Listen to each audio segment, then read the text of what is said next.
I'm one of the monks. I also write the music for Halo and work on the sound design. I'm Marty O'Donnell, and this is my little friend. Bigger than you think, O'Donnell. Joseph Staten, I do all the cinematics and otherwise pester Marty. Yeah, all the time. But we have to work together as a team because what is visuals without audio? That's true. Good point. And this is an excellent example of just that, Right, that relationship, This Marty. opening, somewhat cutscene, but you still have control of the camera, but action is still happening on the screen. Hey, this actually happens a lot in the first level. Here's what we're seeing now. The player is actually taking camera control away from me, Right. which makes me nervous. But at the Right. same time, sets up really cool cinematic moments that we've just essentially Kaboom! set up different things that are going to happen in the environment, be they explosions that trigger when you run by them, or guys that run up to you and have something important to say, little in-level cinematic Every moments piece that of are very shrapnel cool. has its own metallic hit sound when it hits, and you know where it's hitting because you have surround sound on, everybody, right? Don't badger them, Marty. Oh, if they well, have sorry. the system, they'll use it. It's a good system.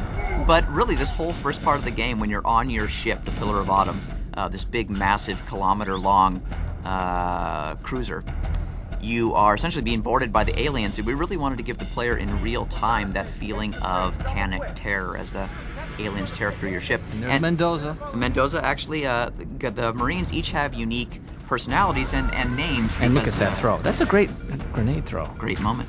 So every time you meet a new Marine, he's going to, well, maybe have something interesting to say, but he's going to have a unique voice, and that voice will stay with him throughout his lifetime. Which is brief.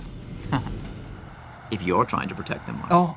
Oh. And this is a part of an insertion cinematic, what we call the cinematic moments at the beginning of a level, where we introduce the level to the player, show them the environment they're going to fight in, maybe show them a preview of the enemies they're going to face, that sort of thing. And hear the ambient background of the birds and the wind and the Covenant dropship coming from far away, and the music swelling as you see the sun.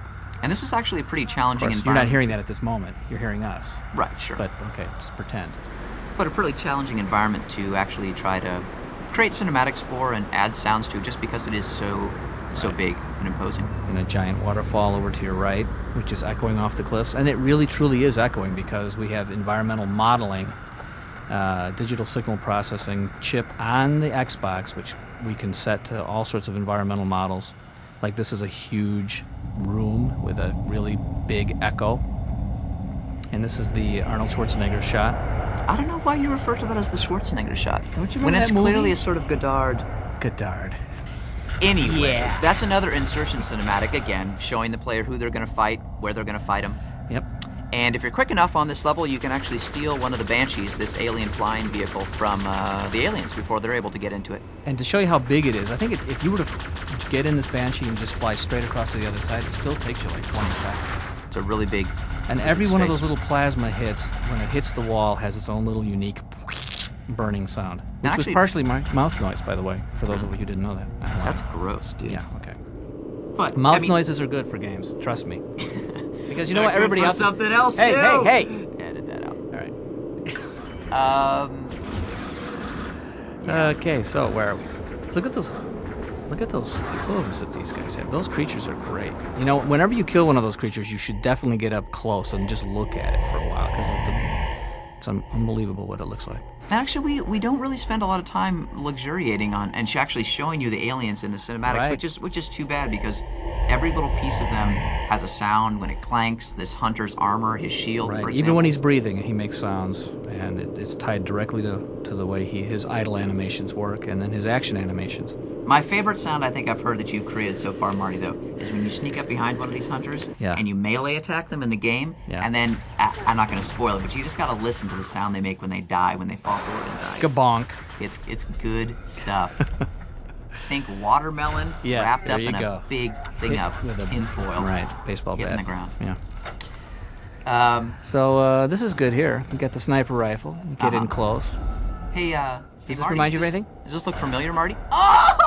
Oh, yeah, but I was on that other end. Oh wait, if that didn't look familiar, does this look familiar? No. Oh, Martin! What? Oh. Yeah, That should remind you of every single time you ever faced me in multiplayer, muchacho. I know. But that's because I actually spend my time working rather than playing till I get good. Hey, if you listen really close, I think you can hear the ice creaking. Yeah, and the snowflakes actually hitting the ice. Uh-huh. Every detail is in this game. And the cool thing about, well, I mean, this is just cool, right? This is totally cool. I'm sort of mesmerized by it. Take that, dang! Yeah. And actually, the first And the time I ghosts saw this, the coming ghosts out, that actually is coming so out cool. of the thing. That's great. The physics are really fun to work with. So when we actually attach sounds and they work with the actual physics of the environment, that means the sounds do things that we weren't even planning on them to do once you start working with them in the environment. So as the hovercraft gets nearer and further away and bounces, the sound actually responds. And crash, there you go. Sound of metal crashing into metal. What you're saying, Marty, is it's all about putting the puzzle pieces into place and then just letting the player go. Letting Jason Jones make it happen. There you go. He's the man. There you go. See, I know who's the kiss. Oh, sorry. And there's the tank that looks broken, but it's not. See, because he starts it up.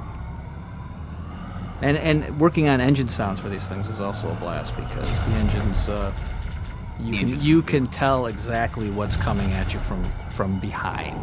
Something's coming at you from behind. You can tell some little creature walking up to you or some huge tank driving up to you. You don't even have to see it.